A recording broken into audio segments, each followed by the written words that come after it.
on the Crawford Street, the second house down, is a light blue with white trim.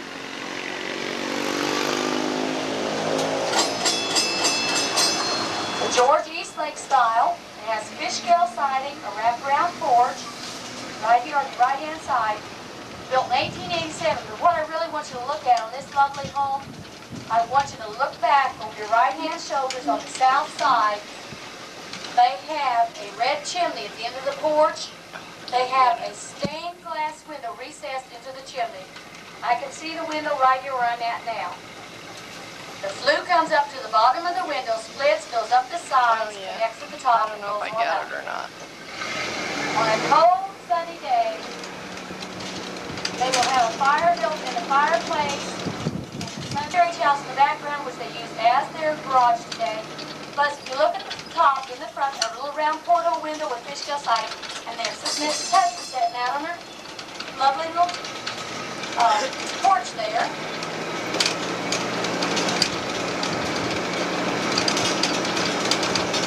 Coming up to the right-hand side across the street here, if you look at the end of the porch, you'll see that it has a rounded north wall. Plus, if you look up the front entrance steps, they have beautiful leaded glass entrance doors.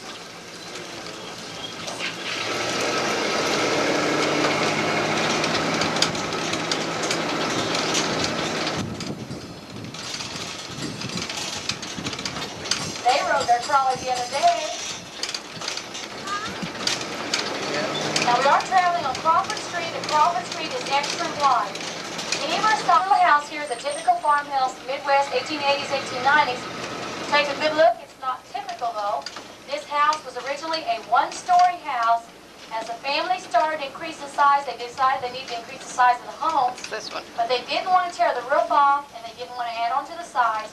So they simply took that entire first floor, loosened it off the foundation, jacked the entire first floor up in the air, and built identical first floor under that first floor. In California, but you don't see many Art Deco homes in Fort Scott, or in fact in the whole state of Kansas.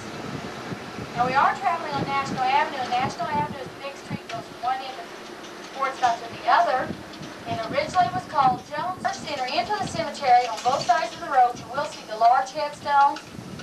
The Presbyterian Church have a cemetery that's set right here on both sides of the road. The government liked the location of the cemetery, so they talked them into selling them the ground. The Presbyterian Church sold the ground to the government with one stipulation: the people that was buried in their cemetery already had to be left buried in the cemetery. If you'll look to the right-hand side, you will see the little short squatty stone. That is a marker for an unknown soldier's grave. The next three in line say USCT.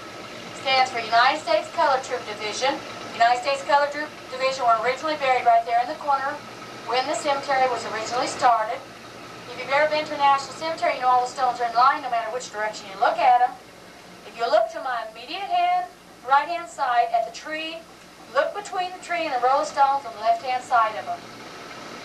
At the other end, sitting out of line at an angle, you will see 13 stones. They are the graves of 13 Confederate soldiers.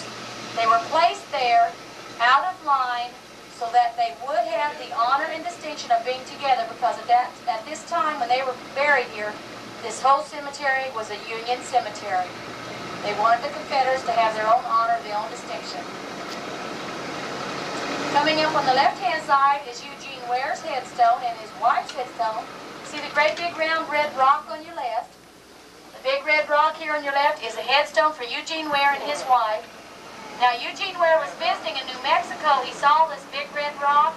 It was rumored that this big red rock was a meteorite that fell out of the sky. He thought he would love to have this rumored meteorite as his headstone, and we're not sure whether it was because he was a rich man, a fast talker, or whether he just had all the right connections. But he has the only headstone in the National Cemetery that's not regulation military style, or did not come from the original Presbyterian Church Cemetery. One of a kind. The bandstand on the right, the front entrance gates amongst the tall white stones. Your flat white stones are mass burial sites. It's like a bomber, cruise ship crew, or tank crew where they were unable to identify the bodies. If buried them all in a mass grave and put everyone's name on the stones. Now we do have 16 Indian soldiers buried here, and they were not Indian scouts, they were indeed Indian soldiers, members of the Indian Home Guard located right here in Fort Scott. They have names like Stick Out Belly, Set 'em Up, Coming Deer, Deer and Water, Young Chicken, Dave, and Juno are some of our Indian soldiers. And if you walk around the first 3 or 4 rows of the tall white stones, you will find them buried out in there. On your right-hand side, you'll see the flat gray stones. Those are the stones they are putting in all national cemeteries today. The government says you can save money by putting the flat gray stones in. You can go over the top of them. You don't have was where the original horse racing track was. The horses would race around the outside of the fairground while the fair was taking place on the inside. Right up here on the right-hand side is the top of the oval.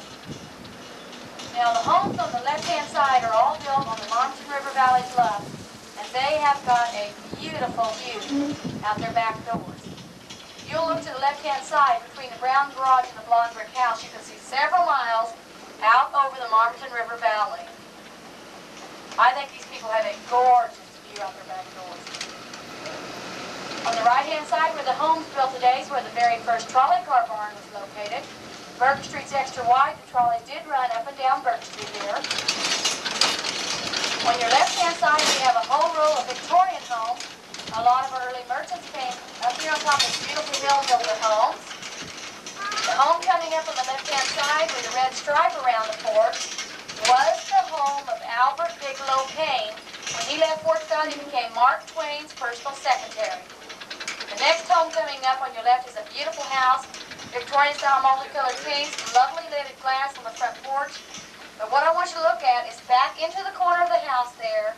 You will see the piano-shaped window sets right into the corner of the house facing the north. Look back through the trees, you will see it. It's actually 2 leaded glass windows set side by side. Keep looking back, you'll see it. Sits right in there. It's blue trim, pink top on it. Sits right in the corner of the house facing to the north. You can see it real well right there.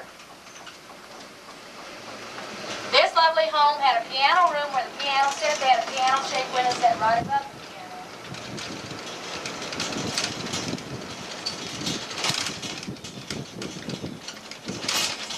Now, if you look back into the backyard between these 2 houses, you will see the original carriage house stables. That's where they kept their extra carriages and their extra horses stabled at. Plus, I think this is probably one of the prettiest tree-lined drives I know of here in Fort Scott. This is a beautiful little driveway, and they've got a covered walkway connecting the house and the carriage house together there. Now, if you want a relaxing drive, you want to go for a picnic, we've got the perfect place. It's called Gun Park. There's a little sign right here. Before we get to Gun Park, though, on your right-hand side, we have the water tower, and coming up on the right is the Fort Scott Water Treatment Plant. Now, we recently redid our water treatment plant with other capacity, doing 6 million gallons of water per day. At the present time, we are only using 2 million gallons. So if any of you guys would like to come to Fort Scott to live, we have an extra 4 million gallons of water just waiting on us. If you have industry in your back pocket, that's fine. We're glad to have you bring the industry along with you or send it ahead or however you want to do it. Gordon was the youngest of 14 children, and the Judge Edward Gates family, who owned the home at the time, allowed Mrs. Parks to bring her youngest Gordon to work with her every day. They taught little Gordon how to take photographs, how to develop them, and he had very fond memories of this particular home. And that is the reason that he wrote the movie The Learning Tree, and he filmed it right here at this house, the majority of it. Gordon Parks lives in New York City today. He's 80-some years old. He has won Pulitzer Prizes for photographs. He's had several photographs published in Life magazine. He's probably one of the most talented men in the area. Now, looking on the left-hand side, we are going to look for an eyebrow window. Look above the front porches on the roof itself, way up high on the roof, right below the chimney, you'll see an eyebrow window. There's a matched one on the back side of that house. The next 2 homes coming up on your left-hand side were originally built by a banker from back east for his 2 daughters. They are twin houses, Floor plans are identical, front porches are a little bit different. Unfortunately, he went bankrupt and the girl never got to move in. Now, on the very same block but the other end, we have another set of twin houses, and they have happier endings. These two brick homes on your left are identical floor plans, different front porches, but they were built and lived in by two brothers named the Cheney brothers. One was a lawyer and the other was an undertaker. Lots of people figured with their two particular occupations they had that they got people coming, and they definitely got people going.